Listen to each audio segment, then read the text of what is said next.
Welcome to Texture Talk. This is our very first episode. And my name is Glenn, and I am here with. Kayla, the daughter. And yes, Kayla is my daughter. And we are actually today going to talk about our natural hair journey from a mother-daughter perspective. So yeah, let's get started. So the first thing I want to do is add a disclaimer that this is just our personal experience. We are not giving any advice. We are just sharing our experience. I am a mom. I have 5 children, and I have 5 children, 3 boys, 2 girls. Kayla is. Do you want to share your age? At that age, you can share. You can share your I'm age. 23, so yeah, my journey to natural hair is probably started 4 years ago. So Okay. I would say 4 or 5 years ago. It's fairly new when I got the hang of it. I'll say, or when I started to have a routine and make some sense of my natural hair. It's probably 5 years ago. Oh, okay. Yeah, so like I said, I have 2 girls. Kayla is 23 and Jalen is 7. And Jalen is also natural. She has not had anything done to her hair but one time. And it was probably now like 3 years ago when I put a softener in her hair. Mm-hmm. And actually, that is the first chemical that I introduced to your hair was a softener, and that was probably around the age of, I want to say 12. Yeah, that's what I was thinking, 12 or 13. Yeah, 12 or 13, I decided to put a softener in Kayla's hair, and I think I did that maybe 2-3 times. Yeah, honestly, I think you probably put one in my hair 2-3 times. I probably put one in my own hair like once or twice. So yeah, and so just to give some more background.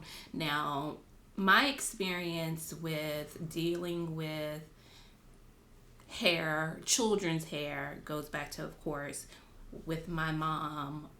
Her doing my hair.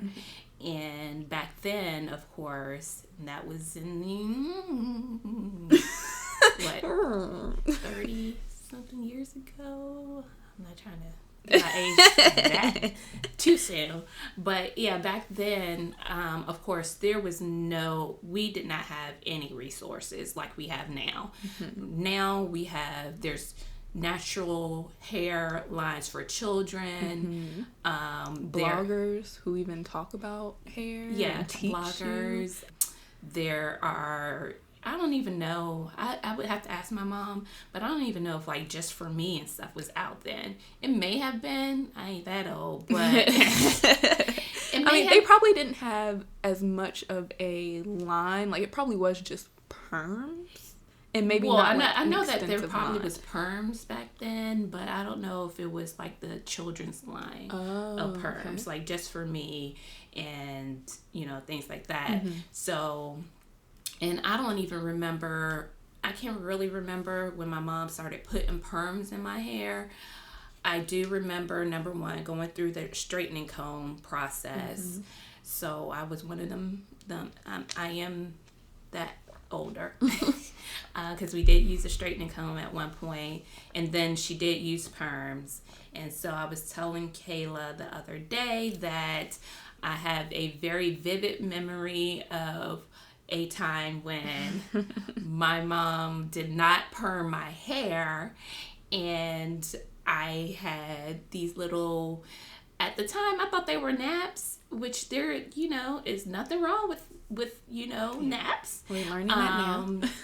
But yeah, they tight curls under the straight part of my hair. My mom used to put bangs in our hair, so we had these tight bangs, and under that bang was these tight curls, and I hated it. Like, again, it was dry. I was just embarrassed to go to school, and I didn't feel pretty. And so I decided one day to take some scissors to those naps. We need the chop effect. Sound effect. I took them scissors to my hair, thinking, I don't even know what I was thinking, because now, like, in hindsight, it's like, that is that is extreme. That was not smart. It is extreme to take scissors and think, you know what, I'm just gonna, you're not gonna perm my hair, I'm gonna cut these naps off. Yeah, and just that's the what front I did. part too. And on top of that, I thought that I would take the straight part, my bangs, and hide the, hide the area that I cut under my bangs. So that was my experience as a child.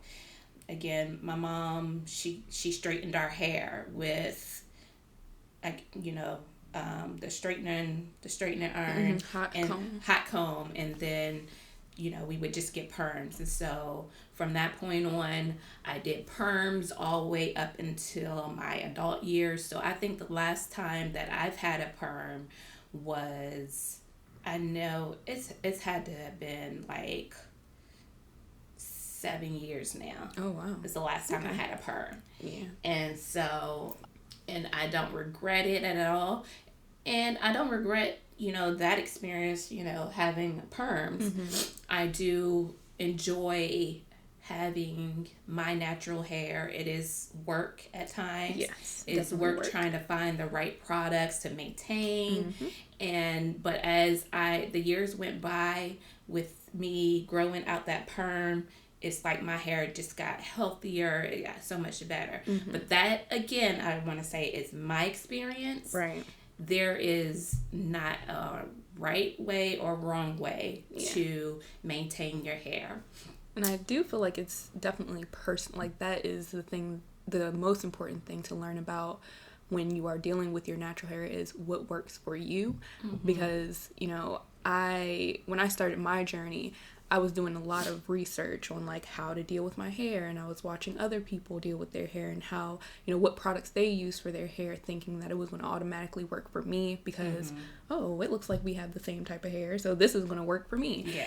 And it took me a lot of trial and error. It's still taking me trial and error to learn what works for my hair, because what works for me might not work for somebody else, and vice versa. So I think that's the crux of the natural hair journey, is to figure out what works for you.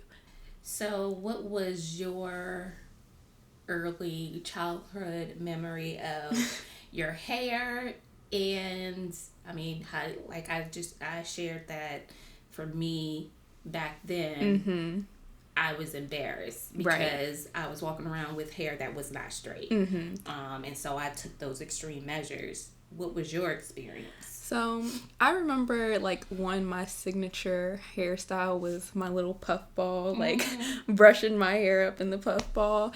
And I don't think younger, probably around Jalen's age, I'm pretty sure I was still wearing my hair in the puff and stuff, and probably still wore my hair in a puff until middle school, really. And I think as a child, I didn't really think too much of it, or I don't remember being like, oh, I don't like my puff until I got to high school. And that's probably when I don't know, maybe peer pressure or just being around different racial background, or people from different races, and seeing, when we were in Texas, I think the school that I went to was predominantly Hispanic and Hispanic and Black, and so everyone had straight hair, and having straight hair was just kind of the move there. And so I think that's when I was like, oh, I want my hair to be straight. And I look back at those pictures and I'm like, oh my goodness, my hair was so damaged because I desperately wanted my hair to just be bone straight. Yeah. And I think I don't want to say every girl or Black girl goes through that, but for the most part, I think that's a very common experience to want your hair to just be straight around that time.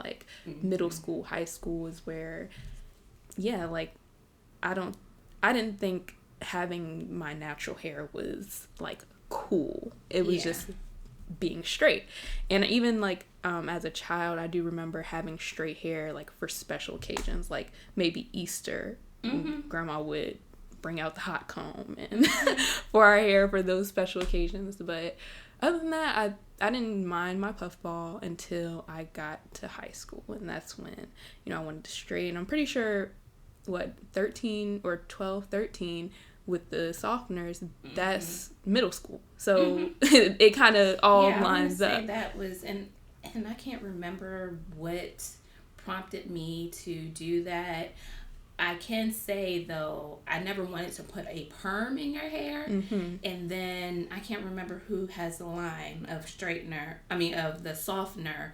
I was like, oh, well, this isn't technically a perm. Right. This is a softener to soften your curls. And that's what I wanted because your hair was thick and it was curly. And so I was like, this is perfect. I soon realized, though, the longer that you put that on, the straighter that your hair gets. So technically, it is the same thing. Just probably a not a harsher version of it. It's not a harsher version. And we actually sell it in our store at Textures. Plug. At Textures, we sell the texture softener. In our stores, and we'll get to that too, as far as the decision on whether or not to sell these products in the store, because I didn't know that I would be conflicted about whether or not I wanted to sell any type of chemicals like that for children in the store and for adults. But we'll get to that. But and so the reason why I did the texture softener is because I was like, oh, this is not a perm, and I don't know. I know I got it from Walmart. I think we were in Texas, and I put it in your hair.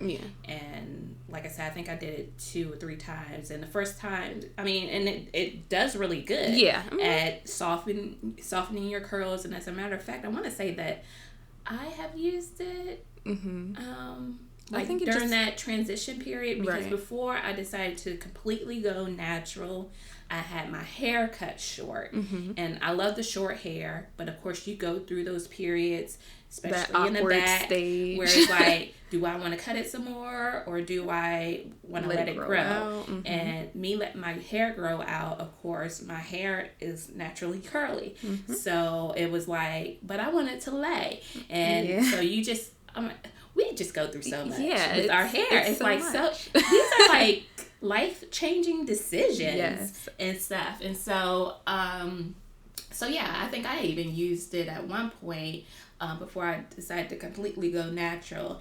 And then with Jalen's hair, so Jalen has a curl in her hair, but she has a thick, extremely thick hair. Jalen has a completely different texture. She has than, I would say, we all have thick hair. It's just our curl patterns are very different. Like I would say, I know, or I'm learning that, people are kind of doing away with the 4A, 4C categorization.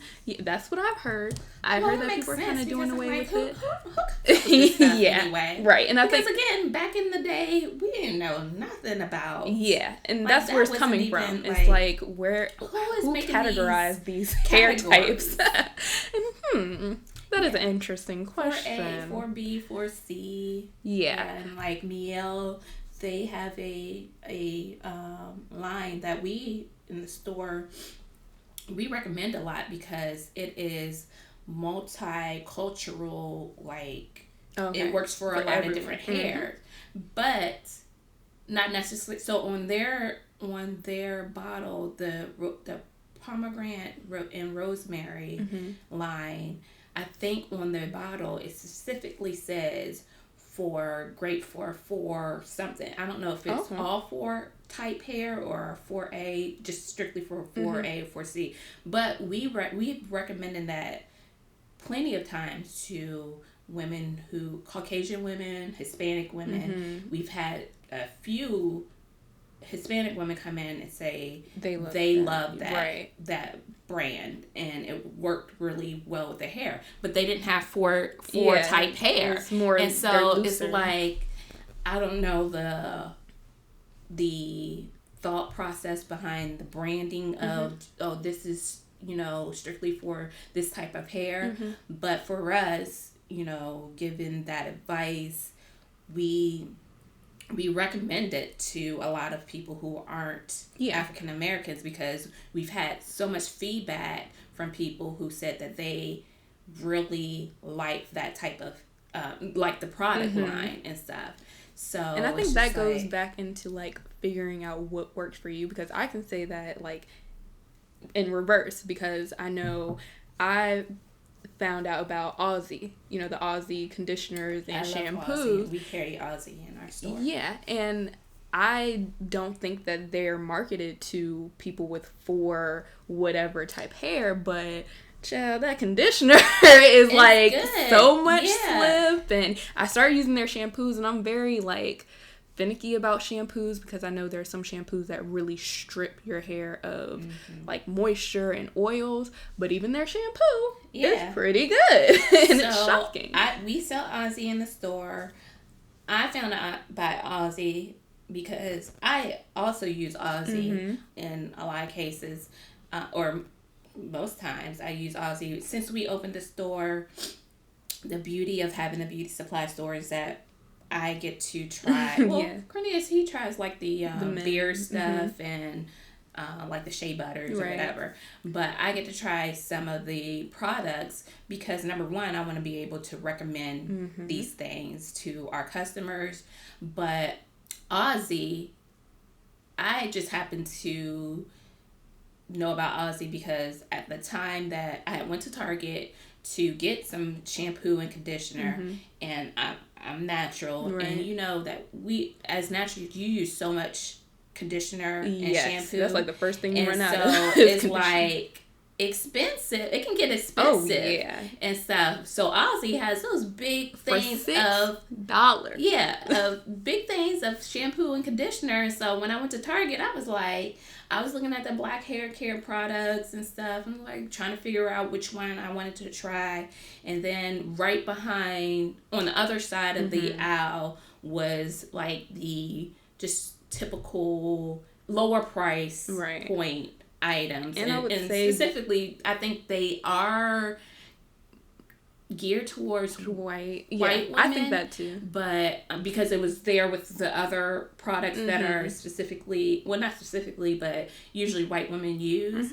And so I just happened to turn around. I was like, oh, number one, it has curls on it. I have curly hair. So I was like, oh, okay, let me use this. And so yeah, I bought the shampoo and the conditioner. And yeah, I love that stuff. It's very moisturizing. You get a lot of it for very cheap. I think in our store we sell it for about $5 for the conditioner, and I think the shampoo is like $4 and stuff. And so I love that stuff. But yeah, with Jalen's hair, going back to Jalen's hair and her having a different hair texture, her hair she's been natural for some time now. I use the softener. The softener. I keep wanting to call it texturizer, which I don't even What's really the difference understand between the two. I don't know, but we have a few people that come in. A lot of people actually come in the store, older people, asking for the texturizer. So I'll have to find out what that is because I'm not too sure. Men and women ask for that. Actually, I just had a man come in the other day asking for the texturizer, S-Curl texturizer. So I'm not well versed on that. I just know that usually it's the older generation that comes in and asks for it, men and women. So yeah, for Jalen's hair, for a very long time, because I was, when she was born in 2014, so I was already, I think, into my natural hair journey, and so I was just like, yeah, Well, number one, I kind of seen that. I think that when I put the texturizer in or the softener in your hair, it may have done some damage. Yeah, I do remember having to like cut, and it wasn't anything like too bad because I remember when I did cut out the now I want to say texturizer, the softener. The woman, because I think I went to Dominican places to get it cut, and she was telling me like it wasn't necessary for me to just do a complete chop, but slowly just transition into like snipping off little by little. So but it wasn't any like extensive damage, but once I did cut out like the dead end, and it was more dead ends than like and you know damage. what, I don't think damage is not the word that I want to use. I think that it manipulated the curl different. Okay. Yeah. And in that, well, at least from my experience, it took a while for me to get my curl pattern back, right? Because it had that softener in. And then, you know, technically, I guess that's the same thing with a perm. Like, you have to grow it out, right? And even just straightening, a lot of heat on your hair can do that too. So it's not even really just chemicals. It could just be heat damage too. Can mess up or alter your curl pattern. So it could really just be anything. So yeah, you know, like I said, Jalen's hair she's natural. I did put a softener in her hair one time because I was just very frustrated with her hair, because number one, it soaks up the product. Right. It's like and I tried, and like I said, she's born in 2014, so there at that time there's a lot of natural hair care products or hair care products for children out, so you know, I was able to try different things, but it was like anything that I tried on that girl's hair, it was like it soaked it up. And so finally, I don't know, I was just frustrated with her hair, and I put the softener in, and the softener did a good job. Like, I liked the results of it, immediate results, right? But then you go through a process of, do you still want to go down that rabbit hole of continuing to put the texturizer in, or just let her hair be natural and whatever, just let it grow out. Whatever capacity that it's in, or whatever. And so I decided not to do it anymore because I just didn't feel like, and I just want to put that disclaimer out there, my experience and how I felt. Right. This is not to bash any mother or anyone from, using it. I still because you do what's best for you, and as a mother and dads, there's dads out there that do their children's hair. We just do what's best for what we think is best for our children and stuff. And so for me, and especially for Jalen's hair type, I just didn't feel like it was necessary to do the softener anymore. And so I've tried to get her hair braided. That is just a whole nother. Jalen is very tender-headed. Which that is just, I think that's with the frustration from, with like my mom and probably her generation, was we were just frustrated with our hair. Right. Well, no. One of the reasons is frustration. Yeah. But then I'm sure for her, well, even for our generation, that's a whole nother discussion. Yeah, natural hair has it's history. More than just like, oh, what products am I going to use on my hair today, or trying different hair products. It's like our hair has history.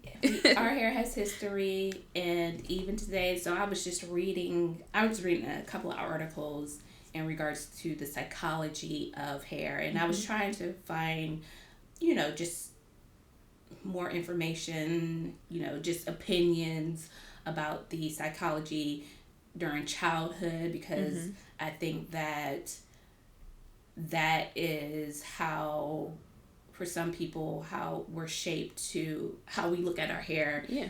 Growing up, into adulthood is how we have handled our hair in childhood. Right. And so, like I said, for me, I only knew straightener and hot combs. Right. And then, but you had, when you were born, you had a whole bunch of hair, and your hair was curly, very beautiful hair. So it was just so easy just to put it in a bush ball. I call it bush ball. And it was good. Yeah. So I didn't have to make those decisions. I don't know how my hair was. Well, I know I was bald headed when I was born. I know I was bald headed when I was born, but I don't know how the texture of my hair was when it did like in 2, 3, 4. And again, the other memory that I have is from probably like 6, 7, and then going forward. So I don't really know how the texture of my hair naturally was then, at least how my mom viewed it, for her to even start the process of straightening and perming it, because and it could really be just like convenience, like the convenience of having a less of a tight curl, and even because I can't lie, even with me well into my natural hair journey, dealing with hair, you have to deal with it and maintain it, or it is going to just like dry up and break off. So you do have, like, it is a commitment to do something to your hair, whether it's putting it in braids or straightening it, or have it in twists, or doing the wash and goes, or the twist outs or the braid outs. Like, it is a big commitment. And sometimes I'm like, do I want to deal with all this hair, or do I want to cut it off, or do I want to just get a softener so I can just put it in a ponytail and go? Like I said, we just have so many. Well, the beauty of our hair as African Americans is that we have a lot of options. We have so many options, and we're beautiful regardless of how we have our hair. Right. I don't wear wigs, but the beauty in the wigs, way that these girls be slaying these wigs, I'm like, I wish I could do that. But yeah, I just don't have I don't have the knowledge or anything. I think mine is just, I am one of those like lazy natural hair people, and it could stem from like just being in the puffball, because the puffball was very like so you call me lazy? No, not lazy, not lazy, but just. What do you mean by that? But just low. No, it was managed. Yeah, it's very. And that's why, and that was one of the reasons why I decided to put the straightener in, or the texture softener, texturized softener straightener.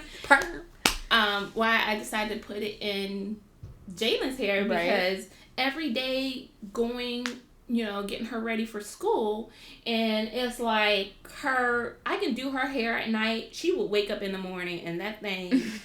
Her hair would be all over the place. She would be then sweated the curls out, the braids would be. It was just too much. And then her trying to sit her in a chair to get her hair braided. That was another obstacle. Finally, so where we're at now, her dad has found someone to braid her hair, and recently she started doing the crochet in her hair, which I like. She loves it. And again, that just goes back to the revolution of just the generations. Yes. Because she embraces these braids. She likes the braids. The colors. She likes the colors. She hasn't asked for her hair to be straight. Right. She's not worried about none of that. Where back in my day, I was worried about even me. I wanted my hair to be straight. Right. And stuff. But she's 7 years old. She hasn't asked for her hair to be straight. Right. She likes the braids and stuff.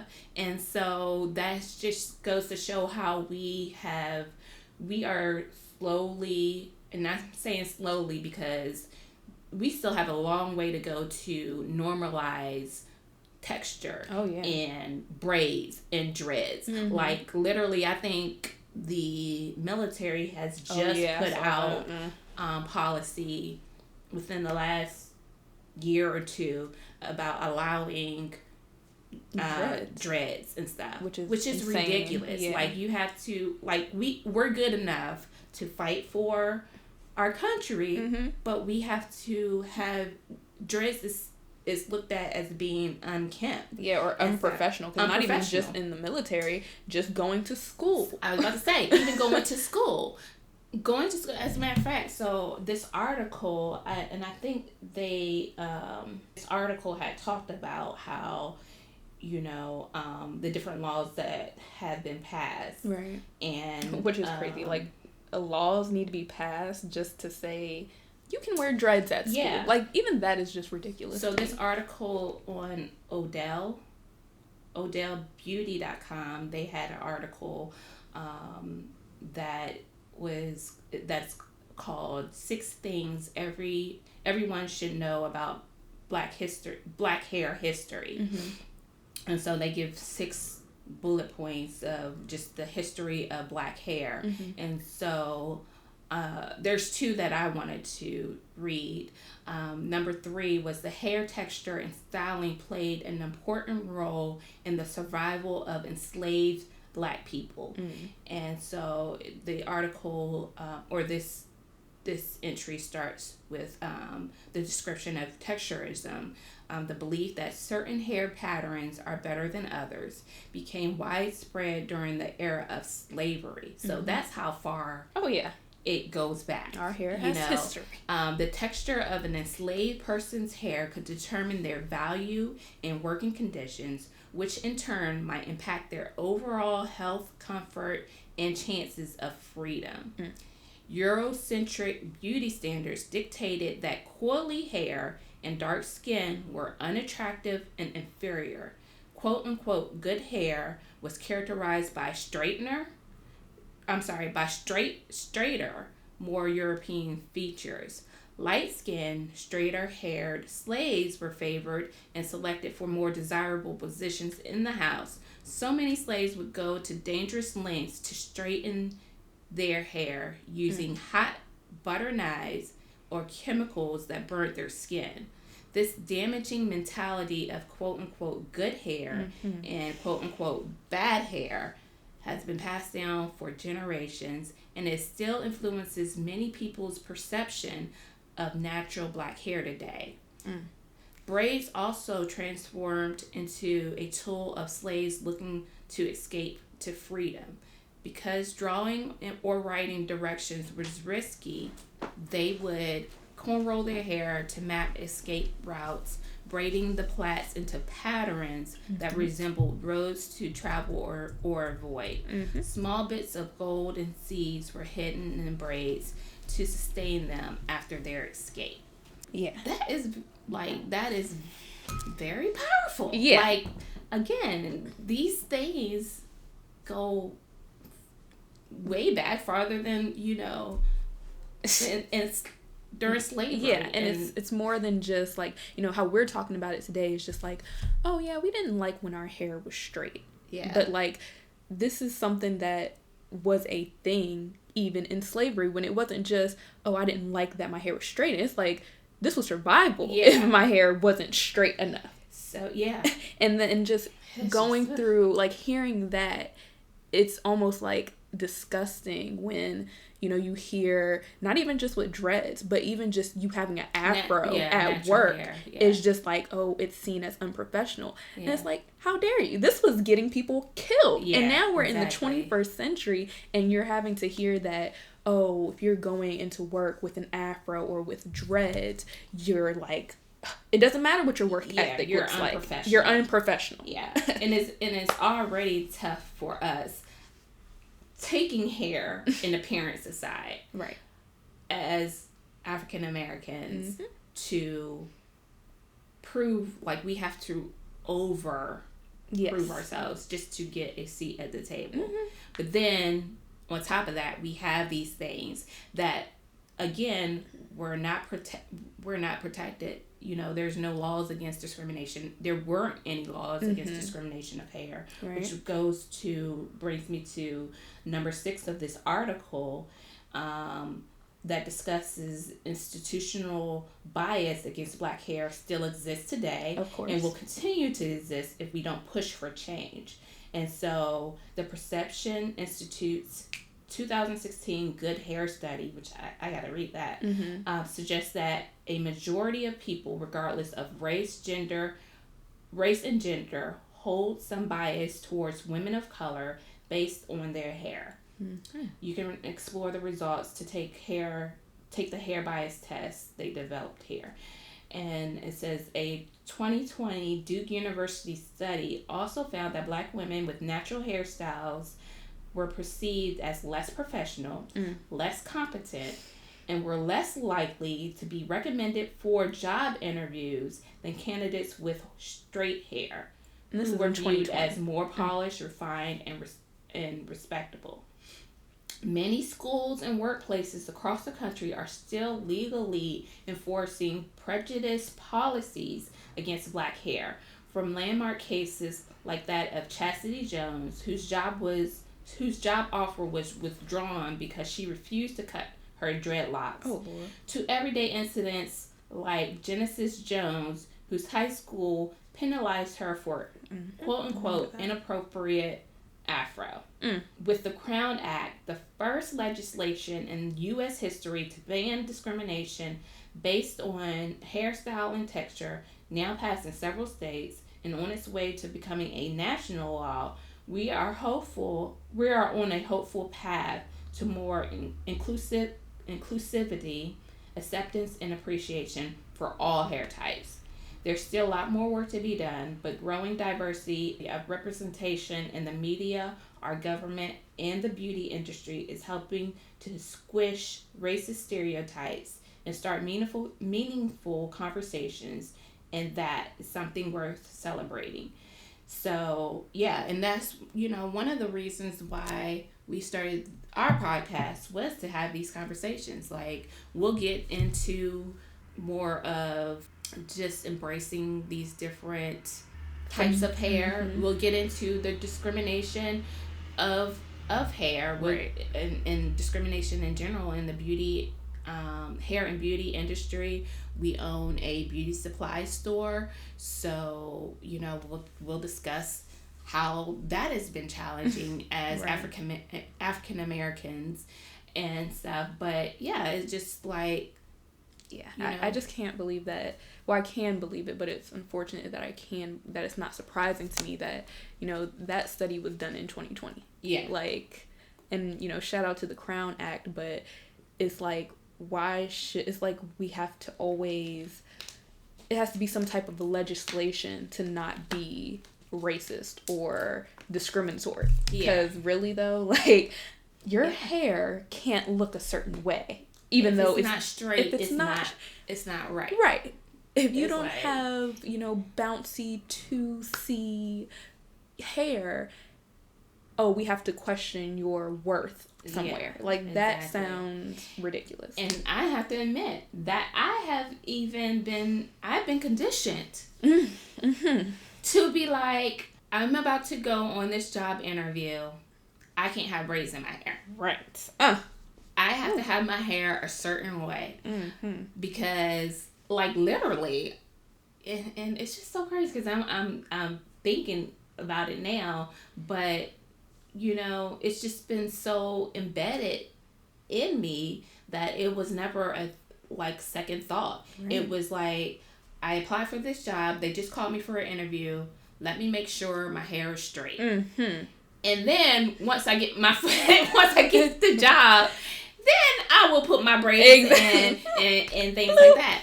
But that's how, it's just so crazy. Yeah, it is. But crazy. That is literally how I would be. Like, I got to make sure that my makeup is done, my clothes is right. I have, nice clothes, and shout out to my mom because I learned from her presentation.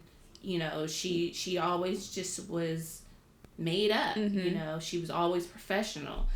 but yeah, it was just like, if I knew that I had a job interview coming, I made sure that my hair was laid straight, or, you know, I think I may have had short hair, but just made sure that I did not look too eccentric. Yeah, Afro-eccentric. Yeah, and that's it's like, and then after I got through, you know, my foot in the door, it was like game over. Like, all bets are off. I'm gonna wear my hair any kind of way. Right. 1 week I would have my hair short, the next week I have weave in my hair. Or 1 week I would wear my hair short, the next week I have braids and stuff. Mm-hmm. But I wouldn't have dared wore braids during a interview because of that fact that I'm very aware that there is discrimination that exists when it comes to Black people. Yeah. And so it's unfortunate, but that's just how I felt like those sort of things I felt like I had to get in type of thing. And it's just, and then I think about like hearing that and then thinking about, or going back into that psychology of hair, and even back in slavery where, the straighter your hair is, the better jobs or the better positions you get into. And that is like the psychology of Black people. And even learning through my job, whenever we have these like social emotional learning, meetings, we talk about how trauma can be embedded in your genes. And so thinking about that, like, that was trauma. If they're using, like, during slavery, they're using hot butter knives and God knows what chemicals at that time just to straighten your hair. That is trauma. Just to straighten your hair, and just to get a better slavery position. Yeah. Like, you're not even getting... to get in the house. Yeah, just to get into the house. So it's just like, and then we fast forward to today, and, it's still kind of the same concept. Yeah. Like, I felt like I had to have my hair straightened to get in the house. Yeah, get in the better... Yeah. To get in the house. Those and so ideas are still being... crazy. But I do think that being optimistic about these things, I do think that we are slowly getting there. Yeah. We are definitely not there yet. Yeah. But we are slowly getting there with the inclusion of a lot of these, entrepreneurs who are Black entrepreneurs who are coming up with these different hair care lines and seeing them in mainstream, ads and Targets and Walmarts and stuff like that. Yes. So I think, and then seeing representation of, child characters, cartoons or whatever, with, that's great. Natural hair and things like that. Which, like back in our day, didn't see a lot there is probably zero. I don't know who. Maybe on Good Times they probably had some natural hair. Well, they did, but I'm saying as far as like cartoons it was like there was none. But now you have several cartoons who they highlight. Shoot, I think I was watching the other morning. I don't know the name of the show. I was just happening to put it on so that Elijah can kind of look at it. But there was a Black girl. It was centered around. It was a cartoon and centered around a Black girl, and she had natural hair. And I don't know the name of the cartoon, but I was just like looking at it like, wow, like.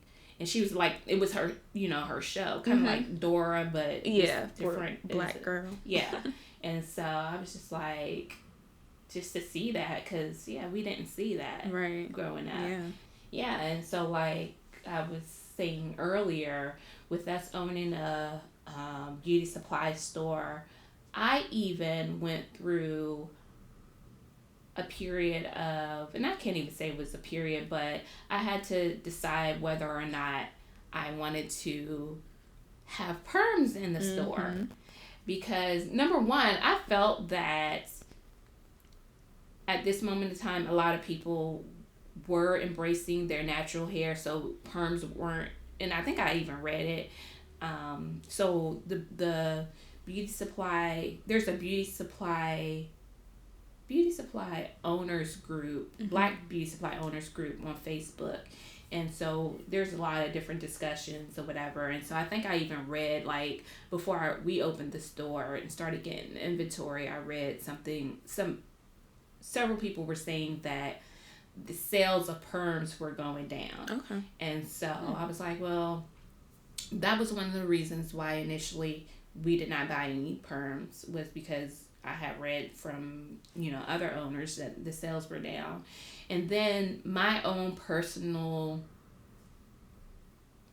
feeling about it was that I wanted to, I guess, essentially, quote unquote, force people to just be natural. Yeah, just have it out. No, we don't have any perms here, but we have all these amazing products that will help you maintain your hair. Yes. And so I was like, yeah, I'm not going to buy any perms. I'm not going to buy any kitty perms or texturizers. Well, that was short-lived because at the end of the day, it's all about our customers and what they want and what they need. Right. And we started having several people come in. Do y'all have any perms? Do y'all have any perms? Do y'all have any perms? And we're like, no, we're going to get some. And so, sure enough, I purchased, one of the brands that I used when I was perming my hair was ORS. The olive oil perm. Oh, yeah. Which I think they have the texturizer or the softener. They have a softener? I thought it was, well, see, I only knew just for me, so I think it wasn't the softener. So they have a smaller thing of perm that is for short hair. So it's a smaller container. It's not like a full perm kit. It's a smaller container. So they had that. So I purchased that brand because I knew for sure, because when I used that to perm my hair, I at least felt like my hair was still healthy. Yeah. Like it was moisturizing. The shampoo and the conditioner that they had in their relaxer kit, I felt like whenever I relaxed my hair, like my hair would always be like feel healthy. And so I knew about them. And then I think we have Soft and Beautiful. And then on the kids side, we have Just For Me, Super and Regular. And then we have the softener and stuff. And believe it or not, we sell out of the Just For Me all the time. Yeah. A lot of people come in and purchase that. And, I don't feel any way about it. I'm like, again, you do whatever is best for your child's hair. I cannot be judge and jury and decide what somebody should or should not do for their child's hair. Right. And but yeah, we, for us, even though in the group people were saying that the sales were down, for us, people buy. I have had parents come in and ask for recommendations, what to do with their child's hair, and I've been able to give, hey, you don't need to, try this out. You don't need to put a perm in, try this out. I've had adults come in and ask for recommendations of their hair. Like, I can't maintain my hair. I can't manage my hair. And so we have products to recommend to adults for the same reasons. And, they usually go with our recommendations and won't buy the perm and stuff. But again, I don't, there's no right or wrong way. It is a lot of trial and error at the end of the day. Yeah. I mean, I go through my periods. I have not wanted a perm in my hair in so long. I do like my natural hair. I like my hair being natural.